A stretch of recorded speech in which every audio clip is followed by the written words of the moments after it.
when I first started earning money and investing in real estate, the reason I got there is because I didn't have the money that I have to invest in passive funds. So I built this career in real estate. And now I'm at the stage of my life where I have a lot more money and I've started investing in funds. And I'm asking myself, is there someone who could manage this better full time? Do I want to make this a career moving forward? If the system's working and you have that multiplier effect, keep going. I think knowing yourself is really important. It really kind of looks at motivations in your life, what you really want, what you're afraid of, taking some time to really figure out what are you about, and therefore what are the activities that you're really about? How do you want to spend your life and what type of people do you want to be with? I think those are the really big things. So if you can align your business interest around that, that's probably a pretty good life.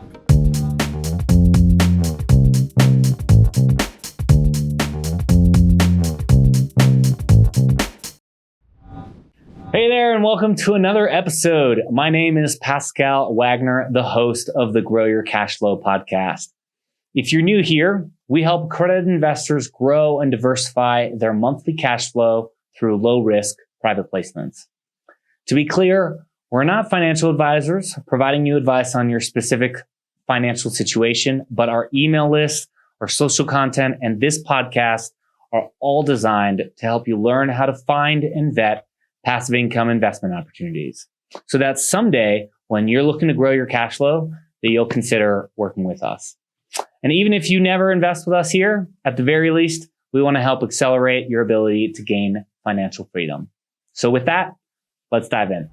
Hey, Vincent, welcome to the Grow Your Cashflow show. It's great to have you on here. Thank you, Pascal. I appreciate being able to come on. Yeah, man. So just to quickly start us off, can you give the audience an idea of who you are and what you do? Sure. Vincent Balagia. I'm out of Austin, Texas. I am wearing cowboy boots right now, so it's important to know. I am the CEO and Chief Investment Officer of Stallion Capital. We run private debt funds, and we deploy capital into the Texas real estate markets. So right now we're focusing on the I-35 corridor between Dallas and San Antonio. So we're putting a lot of capital out there, but it's a really interesting market right now. Everything's a little bit slower, but we still have a ton of demand. So just interesting times. Been doing this since 2007 and having fun with it. Every day is a new challenge, but I've got a really good team and just really blessed to be here and to be in business. So, but Pascal, what's going on in your world right now? What are you dealing with in the cash flow world? Yeah, no, I love it. So Vincent asked me this question right before we started, and I wanted to make sure that we covered it on the show because my answer to the question is I am very much in the middle of sitting in between the active world of real estate management and passive. And what I was going to tell you is like I'm going through this phase where I have a portfolio of 12 properties in the Atlanta region that I do house hacking or co-living. So I rent them out by the room. And I've hired a third-party property management company, and I'm now kind of just researching and figuring out like what does it look like to bring that in-house. And I've very much been the thought that's kept coming across my mind has been, do I maybe sell that portfolio and put it into completely passive deals? Or like, do I like having the, like, half of my income and portfolio being active, just being a real estate investor myself and really making the jump to being completely passive? Have you had to deal with that in your investing journey? So we have three funds. Two of them are kind of our bigger funds, these real estate debt funds.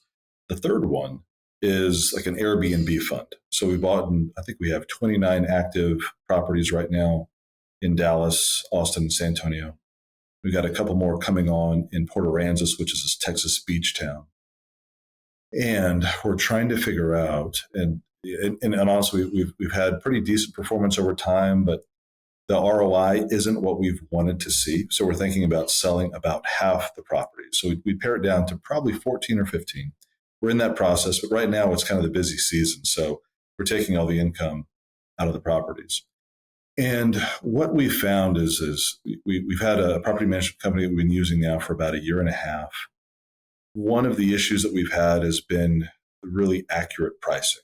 because on the STR side, and I would imagine kind of in this co-living side that you're talking about as well. I don't know how long your leases are, but getting the price as high as possible without decreasing your occupancy or market share is kind of that game. And so we've had to do a lot of in-house pricing, and then we've had to do some in-house maintenance. And then we kind of ask ourselves the question, okay, if we're doing in-house pricing, we're doing in-house maintenance, should we just be doing in-house property management? Oh, this is exactly Right? the thought that's going through my mind. This is like what I'm dealing with. Yeah, it's hard because we'd have to do that much more, but our pricing hasn't stepped down as the services have stepped down. And so we're thinking, okay, you have to have a champion that is really going to be owning this thing. And I don't want that to be me, right? It's not going to be, right? Yeah. So you have to have someone who's really leading that. And then you're really kind of looking at VAs. And so the gentleman that I have running that fund, his name is Colby McGee. He has his own STRs in Tennessee. He's got a bunch in, the Blue Ridge Mountains that are out there, and they're doing well for him. He is the guy that runs them, but he has, I think, 2 VAs and then cleaners that kind of just work for him. So he has to be somewhat active in that. But he saves, we really have a pretty good price for our property management. It's about a $1,200 flat fee per property per month. And of course, that's over 30 properties. So you're talking about $36,000 a month.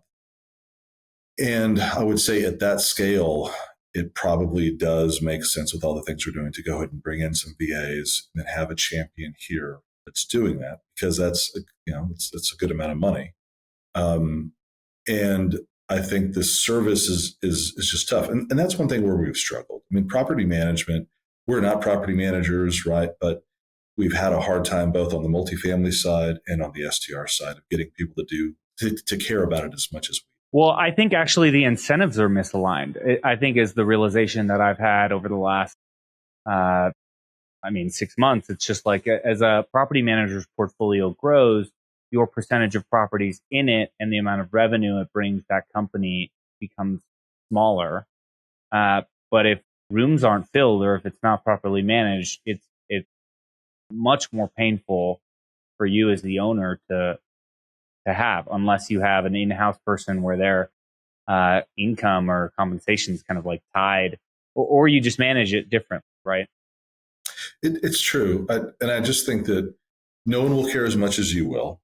Then kind of that next level is no one will care as much as your in-house staff. And then you kind of fall down to the property manager and then maintenance, everything else. So I don't know Ken McElroy very well. I joined his collective group over this past year and got to spend some time with him.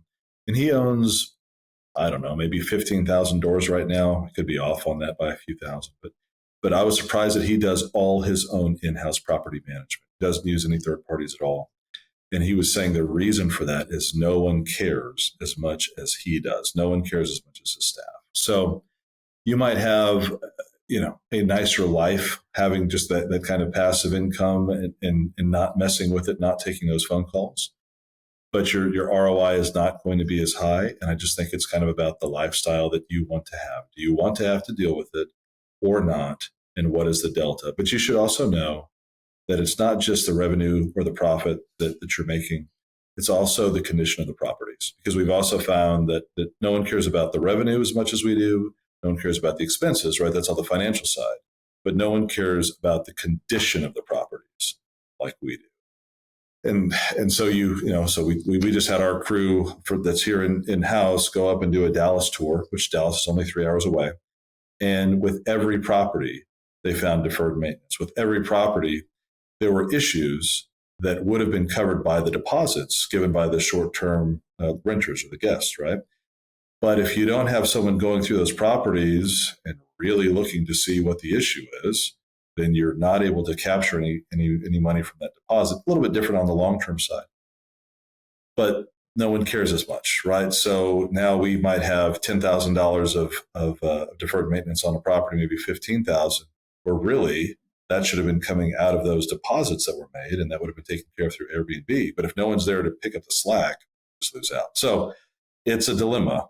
So Pascal, what do you want to spend your time doing? I guess that's really the question. Yeah. No, it's a good question, and I think it trades into how much time or focus do I want to put in what I'm doing. So I think this kind of ties into why I'm interested and invest so much in these funds, like the funds that you run, because what I'm finding is that if the incentives are aligned, like if you're primarily, someone who's a fund manager who's primarily compensated based on performance, um, I just feel like my money's more well taken care of, right? Because if they crush it, then I crush it. And right now for me, it's been a question of mind space. Like, okay, this takes up some time to even manage someone in house, and I'm a big proponent of like do one thing and do one thing really well. And it's easy to say. And as someone, in their entrepreneurial journey where, I have enough money where I can place it in funds and earn half my income from there. But I earn, I might earn between 10 and call it 13% in the different funds that I'm in on a cash basis. I'm getting paid distributions every month.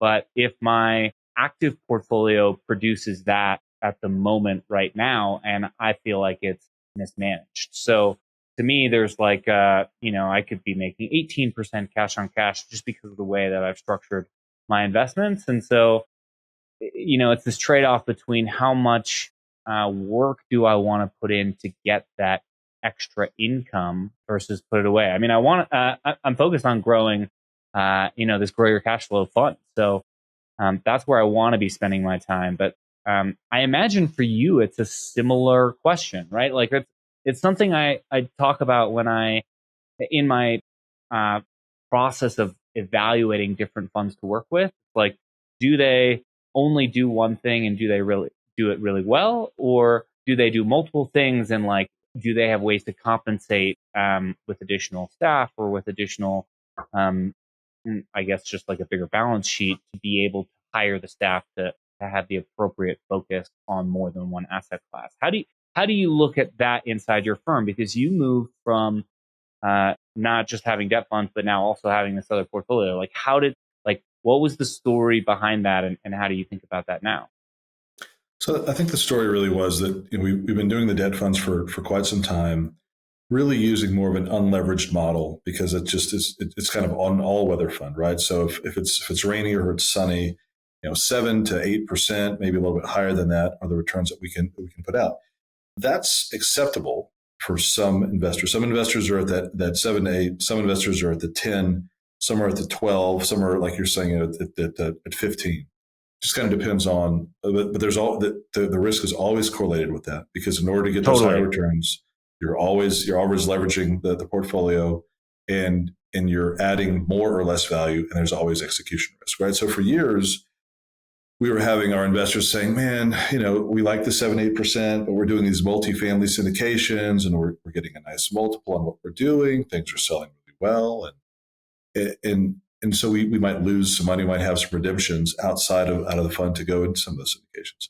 Well, now those same investors are saying, well, we finally got our money back on this apartment complex that sold, and the interest rates went up, the insurance costs went up, the occupancy went down, and the rents kind of stayed the same.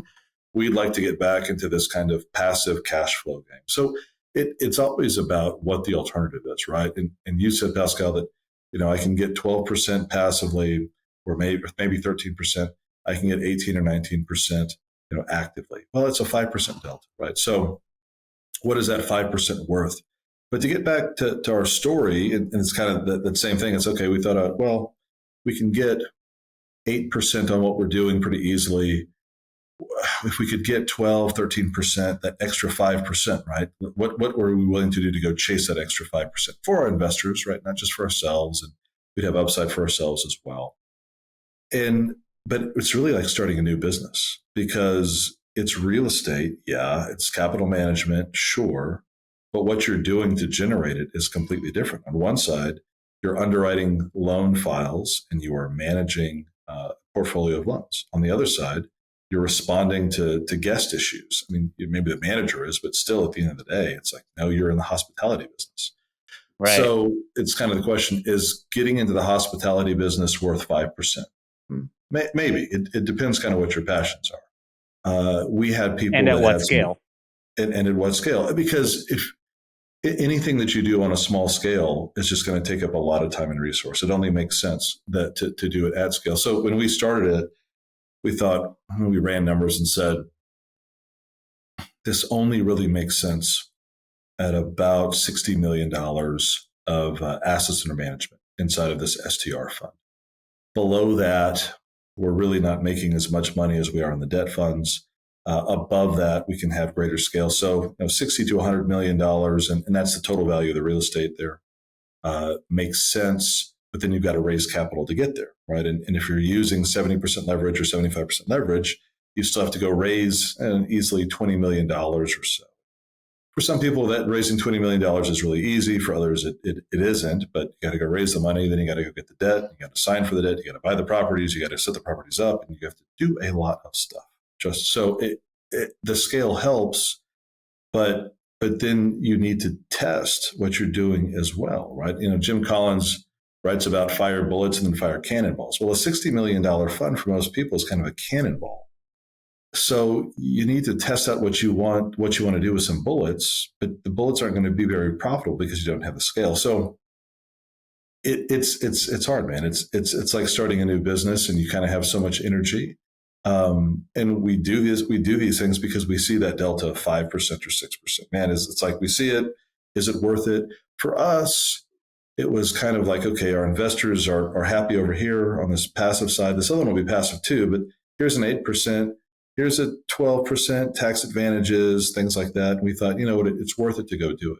But even now, we're essentially about a $23 million fund. And again, it really only makes sense at 60. So we're having to supplement staff and things like that at this level, and then make decisions about, do we want to do active property management or not? And then you're talking about starting a different business, right? Because it's one thing to own the real estate. It's a different thing to manage the real estate.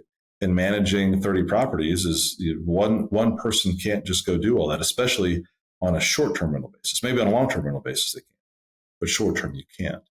So it's just a lot of factors about what you want to do and where you have to be be profitable. So I just think modeling makes so much difference getting into these things, and then making sure that your models aren't lying to you. I think early on, some of our models that we were basing off certain properties would lie to us because they'd say, okay, here's your revenue, here's your expense, and here's your occupancy. But that was for that property, right? That was for 3 properties. And then 3 properties doesn't equal 30 properties. And sometimes you have to do it to find out what really makes sense. So, trying to get as much experience on someone else's dime as possible makes sense. I know that doesn't necessarily help you with what you're doing because you have your own portfolio already. But I think for you, part of that question is 5% worth the division of my time and resources, especially if you can go get a 30 or a 40% ROI on your business, maybe not real estate, but right, that business operation, maybe in the real estate realm, that could be the way to do it. So where do we want to spend our time? Where can we get the best ROI? Yeah. I mean, I just think about someone who's maybe had a recent exit or an inheritance or anything like that. They're kind of, sitting with this plop of money that they then need to figure out. I had a huge Tesla position that I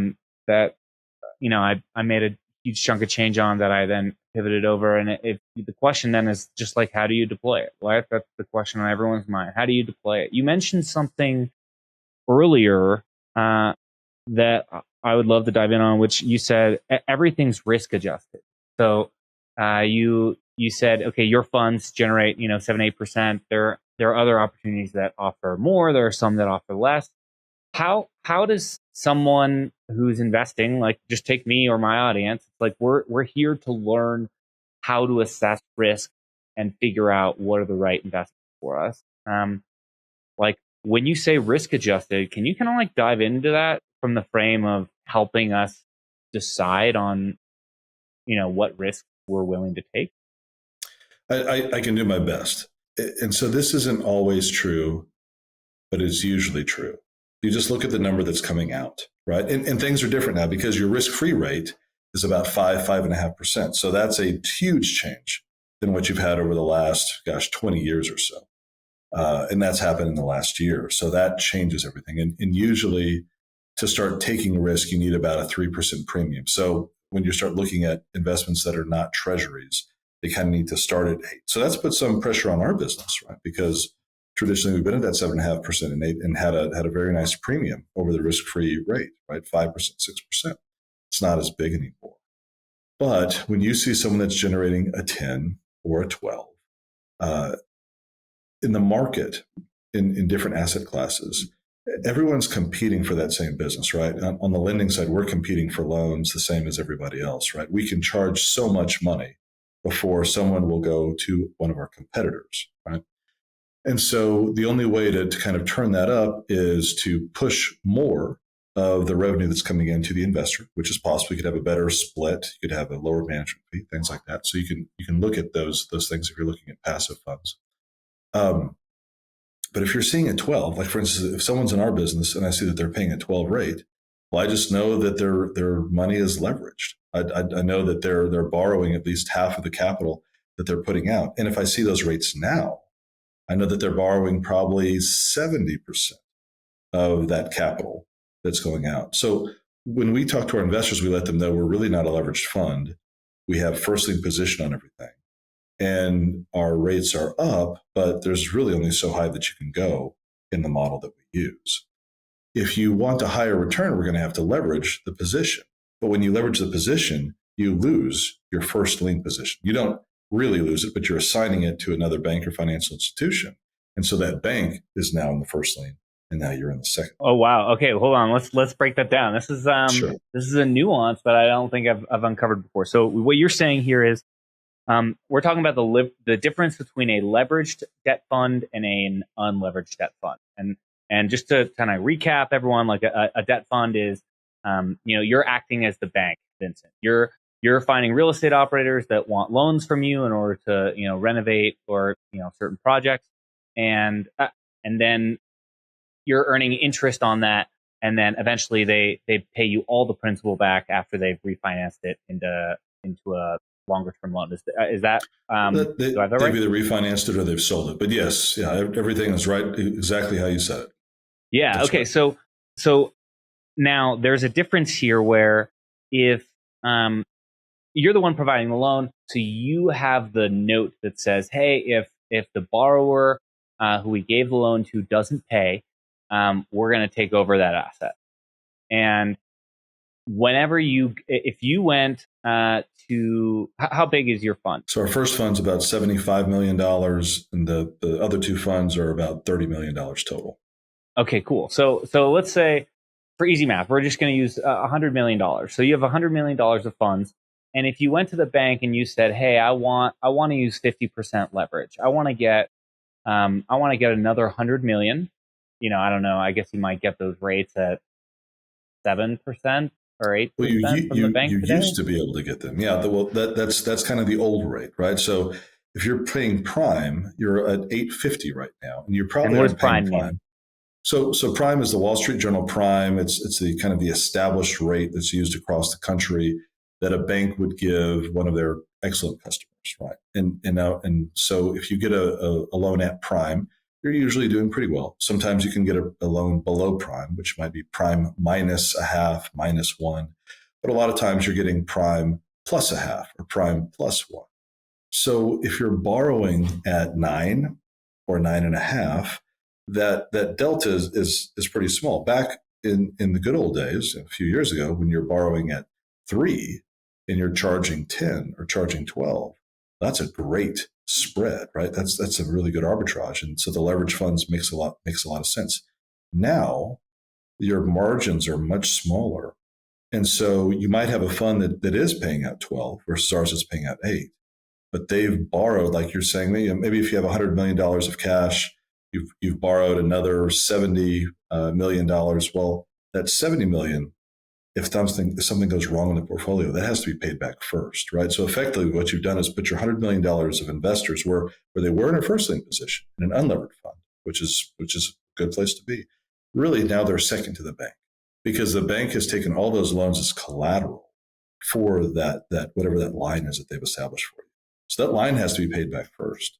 So if you see big real estate value fluctuations and you're in a hybrid market like Miami, like Florida, like California, basically the coasts are your hybrid markets, and you have a big value swing, well, your equity position really gets eroded quickly because that bank has to be paid back. If it's not paid back, you're wiped out.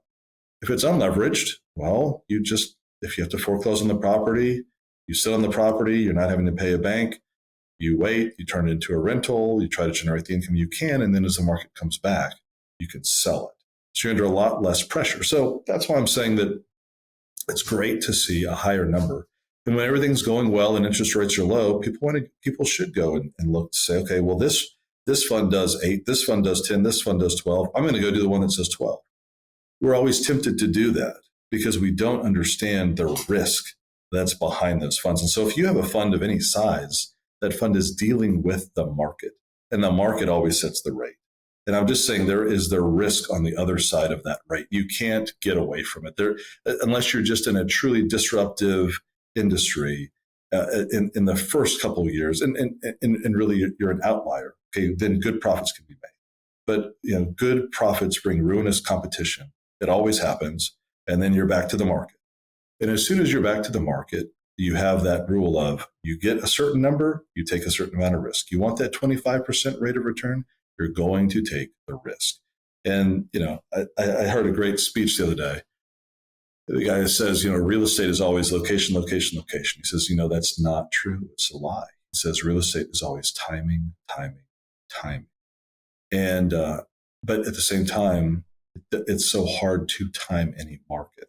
Right, that's what we're seeing now. People that went all in on multifamily over the past year, everything looked good for so long, and then they just got whacked. So you always have to be careful with debt. That's the killer in real estate, debt. So I'm conservative. I'm conservative in a lot of things. I'm conservative with debt. When you're dealing with investor money, I don't want to lose it. I want to make them as much money as possible, but I really don't want to lose investor money. So that's why we use some leverage models. I think how I want to think about this is like, okay, as an investor, if you're listening to this episode, the thing that comes to mind, at least for me, is okay, I'm in my investment journey. I've decided that I want to be investing away from the stock market, and I want to understand some of my investments a little bit better, make a decision, and then ultimately have someone else manage it. But I need to decide, are leveraged funds something that fit within my buy box for my investment, right? And so now as I'm looking at opportunities, I have this deal flow weekly email where, all the deals that I come across, we put in there so people can see what's on market. And part of that process should be figuring out, okay, am I comfortable investing in leveraged funds and maybe getting higher returns and taking on that risk, or is that not something that I want to do? So what I'm hearing here is maybe this, like when times when interest rates are low and there's a much bigger spread, it's maybe even safer to do these kinds of leveraged funds. But in times when interest rates are high, the spread is much smaller, and so maybe thinking about leveraged funds is not the right approach.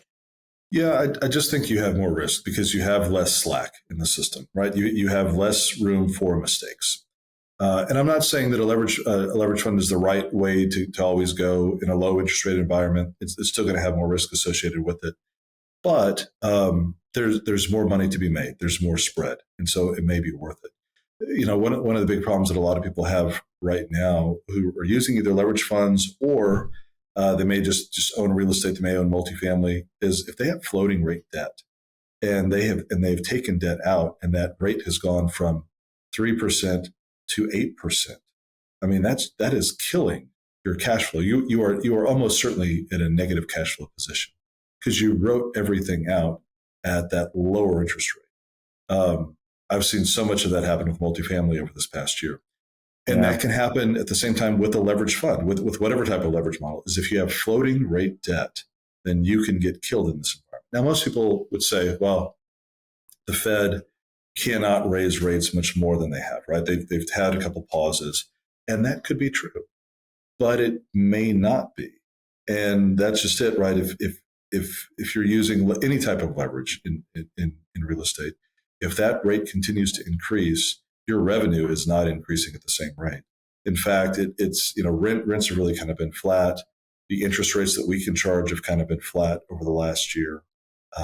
It just puts you in a difficult position. So yeah, right now, be very careful. If you are calling the top and saying this is as high as interest rates are going to go, and the deal pencils, okay, fine. Still try to get some fixed debt. If you're just going to leave yourself exposed on the floating side, and anyone that has a leveraged fund, unless it's like a true real estate fund where you have long-term debt that is fixed, the floating rates can kill you. So you just have to be careful, right? Yeah, I think you make an important point there, which is when you're investing and you're trying to figure out different funds to invest into, whether those funds are through, Vincent, or you go on Fundrise or Yield Street or whatever, you need to understand, do I want that? Do I want something with leverage? And then do I want something with floating rate debt? And to me, I guess throughout my real estate investing career, I've always used fixed debt, honestly, because I never, I don't know, my mentors never used, adjustable rate caps. It just kind of wasn't something in my scene. And I'm wondering how, maybe I just wasn't as aware of it, but to me, it feels like a much more conservative way to invest when you have fixed rate debt on anything, because then you have time on your side. You do, and that's really the way to do it over a long period of time. That the problem is that fixed rate debt on value add projects, right? So you're doing a rehab, or you're doing new construction, or you're doing development.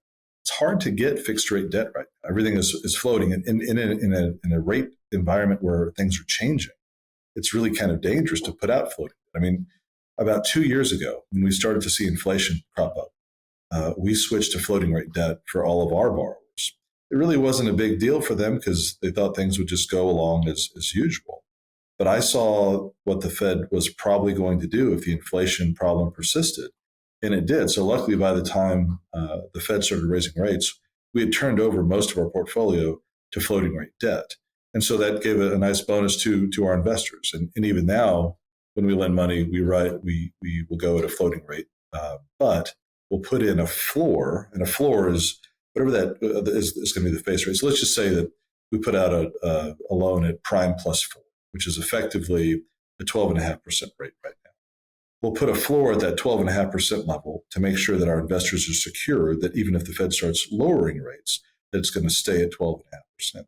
But if the Fed continues to increase rates, which is maybe unlikely, but I'm not totally convinced that inflation is taken care of. I think Powell put out a comment today that he doesn't know that they're going to stop for the long term.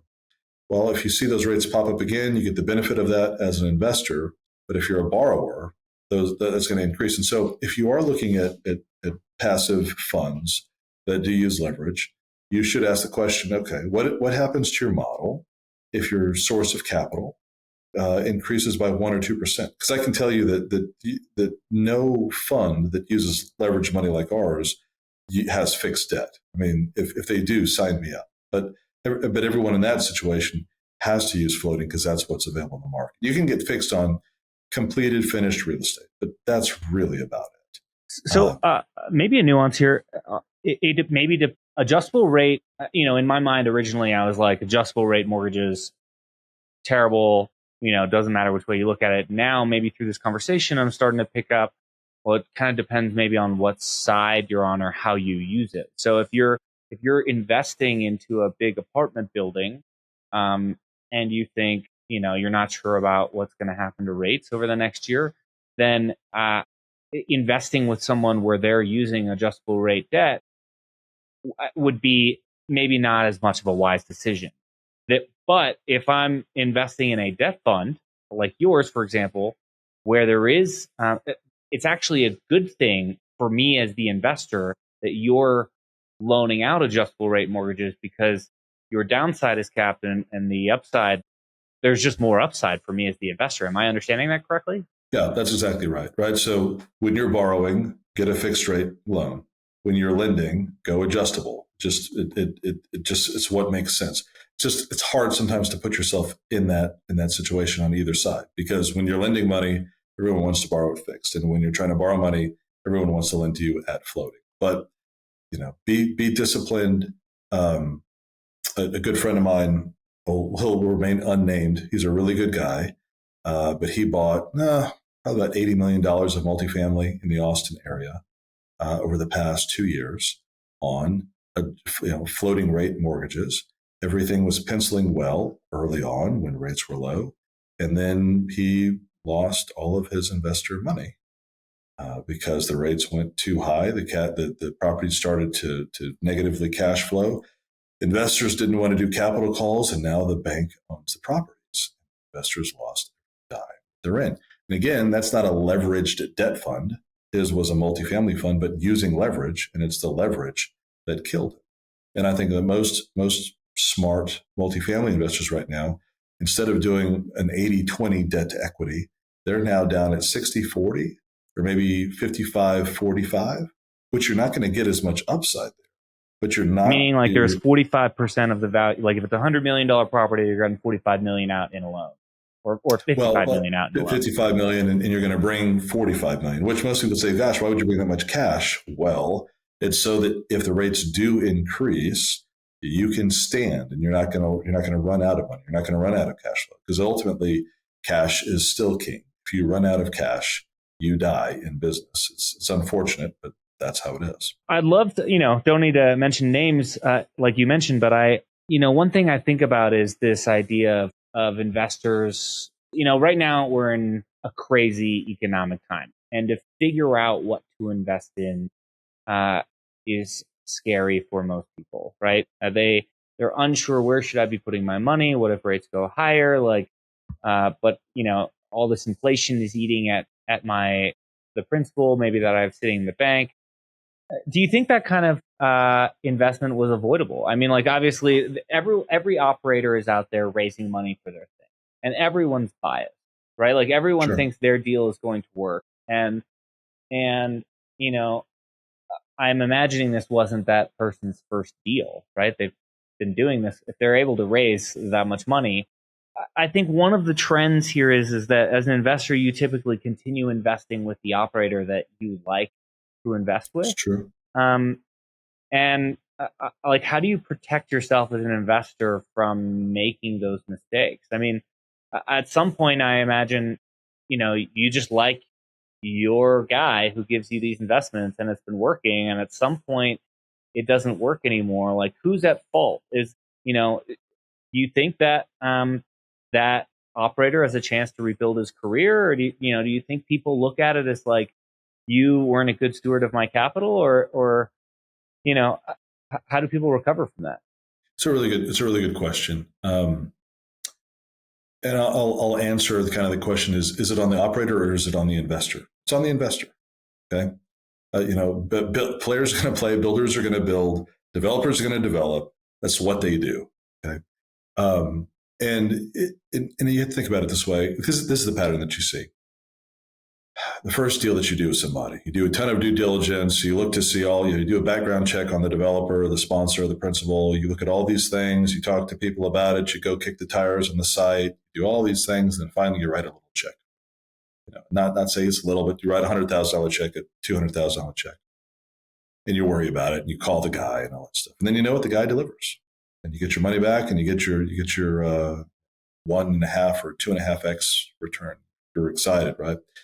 You do the second deal. You look at it, maybe go kick the tires. You talk to your buddy who gave you all the money the first time, and now you write a check for $300,000. You spend some time, and then he's got another deal, and that deal's oversubscribed, and you're just trying to get in. Right here, take my money really quick. I can't wait to get that other 2.5x or 1.5x, and then it happens again, and you just tell him, hey, I've got $500,000 ready for you whenever you're ready to do the next deal. You don't do any due diligence anymore because you like that hit on the backside.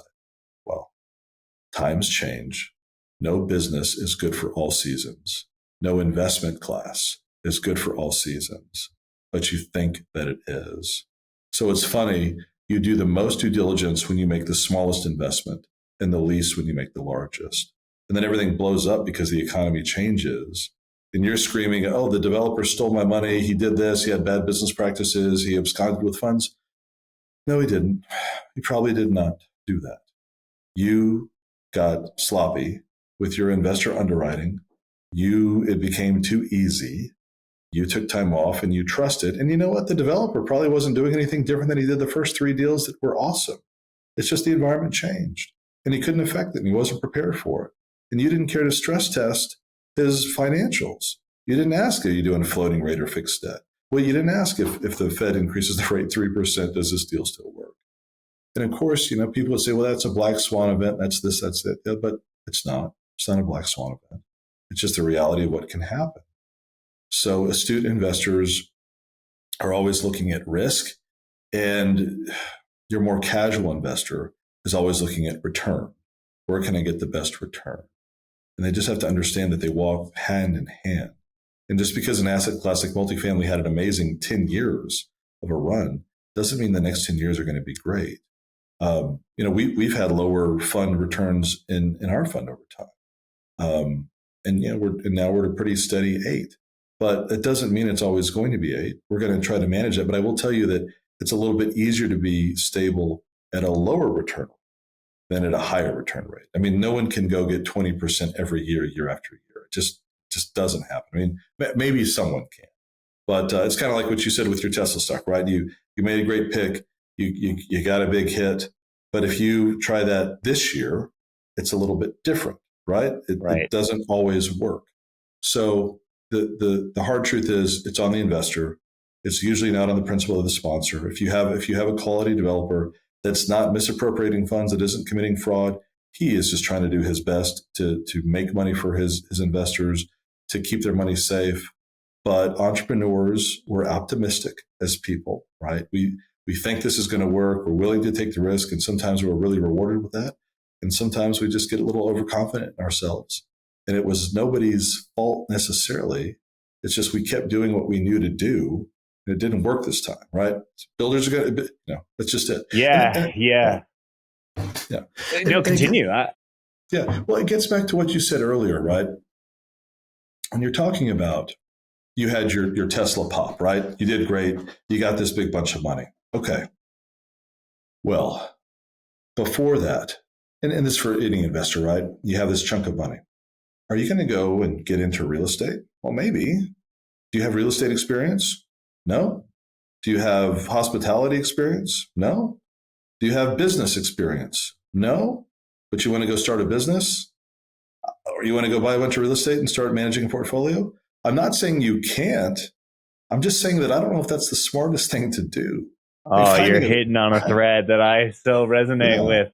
Yeah. It's like we do the things we know. I know, the longer you're in something, you realize the less you know about it and the more impressed you are with other people that are really doing well.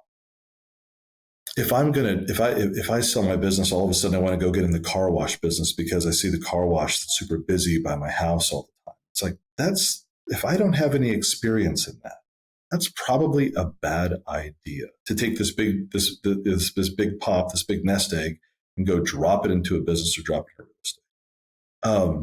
It's fun. It sounds cool. You're right. You're an entrepreneur all of a sudden, but are you really? Do you really understand business? It might be a better idea to find a really good manager that does have a proven track record. Doesn't mean that it's going to work really well for you, but it'll probably work better than you trying to do it yourself with no experience. So I'm not trying to keep entrepreneurs down. A certain breed of people just has to go do it. But there's probably better ways, like fire bullets, then cannonballs. Problem is people say, man, I was successful in this stock trade. I'm a great stock picker. I'm going to go all in on options. I can do all this. This is easy. It's not. It might be easy for a season. There was this one time, I'll just tell this quick story. No, I like it. Keep them. Why was I in Vegas? When we had a snowpocalypse a few years ago in Texas, and I was in Colorado. I was skiing, and all the flights got canceled back to Austin. And we could fly to Phoenix or we could fly to Las Vegas. So I said, hey, let's go to Las Vegas. It's fun. So we went to a casino, and we were playing blackjack. And I don't gamble. That's not a thing for me. It's not interesting. But I had some friends that were there. We were all skiing together, so we all go to this blackjack table. And for about 2 hours, it was just crazy. We printed money. We could not lose. It was ridiculous. They had dealer after dealer after dealer. And I said, gosh, I can see why people get addicted to this, because this is easy money. It's easy money. Like, I don't know, quadrupled our money in a couple hours. And we're just laughing. And then finally they brought in another dealer, and then we started losing. And I made a rule. I said, all the chips in my pocket are staying in my pocket. I'm just going to, and I kept putting more chips in my pocket, right? And I just played with what was in my hand. And once I lost everything that was in my hand, because that new dealer, that last dealer took it, I said, I'm going to walk away with this in my pocket. And a lot of times, I'm not trying to pat myself on the back, but I knew 2 things. One, it was time to leave because that dealer was killing me. And 2, that was like the worst gambling experience for people ever, because it seemed so easy to do and to really make money consistently. It's not easy. It's hard. It can be a grind. You have times where things go really well, and you have times when things are really rough. But we just can get overconfident with how easy something is. So I don't think I've played blackjack since then. It's not a thing for me. But I was just shocked that we had a 2-hour run where we could not lose. And I'm just saying, as an investor, don't get into that blackjack mentality of, man, I've had a great run. I can pick all these things. We're just going to make these big bets. Don't do it. Bullets, then cannonballs. Find systems that work, and realize even with the systems that do work, they will work for a certain period of time. And then you have to change and adapt to the new system, to the new environment, to the new market. And that's what really makes a great entrepreneur, is being adaptable and not being stuck in the old patterns, and not having so much pride that you don't humble yourself and say, like, what I used to do doesn't work anymore. I've got to change if I still want to keep doing well and being successful. So I'm preaching now, so sorry about that, but that's I resonate that. I think there's a theme here, and it kind of relates back to what we were talking about at the beginning with active versus passive management, and things change. I very much resonate with this point of view. I think unless you're trying to make whatever business you're going to buy or whatever a career, and that's what you want to invest in time and become, great at, it's, buying, I think when we first, or I'll go back to me, when I first started earning money and investing in real estate, the reason I got there is because I didn't have the money that I thought, to invest in passive funds. And then, Fundrise didn't exist back then, where you could invest $100, and it was really my own way out. And so I built this career in real estate and doing, co-living, as I call it. And, now I'm at the stage of my life where I have a lot more money, and I've started investing in funds, and I'm asking myself, is there someone who could manage this better full time? And do I want to make this a career moving forward? Like, I've done it for the last 10 years, but what got me here won't necessarily get me to that next level. And so, I imagine I talk to a lot of people that are in this exact same scenario. They've built up a real estate portfolio, and then they've maybe started investing in syndications or funds, and now they kind of span both. What's your advice, or what's your personal opinion on, like, someone who's maybe started their career in real estate and is now kind of maybe shifting and trying to decide, is that what they want to continue doing, or do they put it with managers and focus on something else? It's hard, because it really is a personal decision. I think with me, if you have a system that works and the system is continuing to work, and you can get up every day and enjoy the things that you do, and you can win more than you lose, then that's motivating, right? And if you can see people around you, if you're building teams and you're kind of scaling, and you see people's lives improving around you, that can be really rewarding as well. But I think that, if you see the system where, the money that you're getting out is kind of the money you're putting in, the time you're putting in is kind of equal to it's just kind of floating, kind of neutral. That's when it may be time. I'm not saying sell the real estate, because I really don't like to sell real estate. I like to hold on to it, because that's really where things go well, especially income producing real estate, which is most of what we're talking about here right on your cash flow show, whether that's commercial or residential. I do kind of like commercial myself. You just have to be careful with it, because you can lose a lot easier commercial than residential. So I'm not saying sell your stuff, but I like to buy. I usually have a goal of trying to buy 2 buildings a year. Nothing that's too amazing or fancy, but I like to buy new stuff, so you're not having to dump a bunch of money into maintenance, and you have to make sure that you can afford it. You want to make sure that you have tenants that are paying your bills for you, and it can be rent houses. It can be, I like office warehouses because those tenants are sticky. Rents increase. They've increased a lot lately, but they usually increase slowly. But they're just kind of like own it and forget it. Very low on the property management side. The trades that have those buildings usually take care of them because they use them so much, and they're important to them. But without digressing too much, it's kind of like if the system's working and you have that multiplier effect, keep going unless you really have an opportunity outside, because the grass can look greener, and maybe it is, but the people that are doing it probably have a lot of experience doing it. Doesn't mean you can't go get the experience. You just got to be careful if you want to go, if you want to go burn the ships and start something new, right? Sell everything and get into something. I think for people that are in active management businesses, for instance, hospitality or restaurateurs or kind of grinded out businesses, and they want to sell and they want to put their money into something. Again, I've said it already, go find a great passive manager for a while, maybe learn from them, take a little bit of the money out, do it yourself, see if you like it. If you're passionate about it and you enjoy life doing it, man, go do that. I think the older I get, it's like I have these 2 philosophies. One is really do things that you can enjoy and be passionate about. The other side is do what works. And sometimes those can really be in opposition. If you can find, something that you can be passionate about and it works, maybe stay there for as long as possible.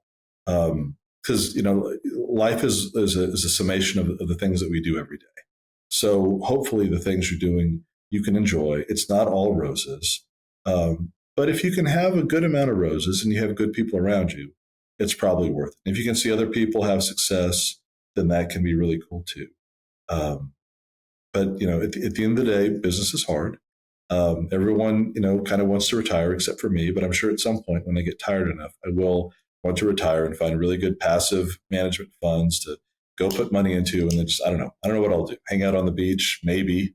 I'll probably get hot and I'll go to the mountains, and then I'll get cold and I'll try to find something else. So it's kind of how life is you're adapting, you're changing. I think knowing yourself is really important. We didn't ask about this, but anytime we hire someone, I have them take an Enneagram personality test. This Enneagram really kind of looks at motivations in your life, what you really want, what you're afraid of, what your wounds are. Taking some time to really figure out what are you about, and therefore what are the activities that you're really about. How do you want to spend your life, and what type of people do you want to be with? I think those are the really big things. So if you can align your business interest around that, that's probably a pretty good life. That might be the best thing I have for you, Pascal, is just don't try to be someone you're not. I'm an Enneagram 8 wing 7. There are certain things that I hate, certain jobs that I would hate. And there's certain things that I really like. I like running a business. I'm not always that good at it. Sometimes I am, sometimes I'm not. Sometimes it's super stressful. But at the end of the day, it's still pretty fun. It's still pretty rewarding. I can't do a lot of the things that other people can do. And so I don't want to try to do those things. I just want to do the things that are kind of in my lane. I have limitations, but I just got to do the best I can and hopefully help some people that are around me.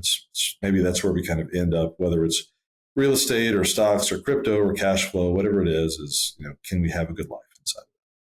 That's it. I love it. Vincent, this has been incredible. Where can people go learn more about you, your fund, and the offerings that you have? Oh, appreciate that, Pascal. They can go to Stallion Cap, that's StallionCap.com, Stallion Capital Management, learn about our funds, learn about our investment strategies. If they're wanting to borrow money, they can go to StallionFunding.com, And I'm happy to finance those real estate projects that are going to change your life and the community that you choose to put them. So thank you for the opportunity, Pascal. I had a great time talking. Likewise. Thank you, man. All right, now I have some final thoughts for our listeners. There are over 350 of you who are already on our email list. But if you aren't already, if you'd like access to our database of private investment opportunities that we see every week and get a first look at the opportunities that we put together here at Grow Your Cashflow, you can join our investment club at growyourcashflow.io. Now, if you found this particular episode helpful, don't forget to share it with that friend that might benefit. And lastly, if you have any questions or suggestions or just love the particular show, reach out to me on Twitter at Pascal Wagner 1. Thanks, guys, and I will see you on the next show.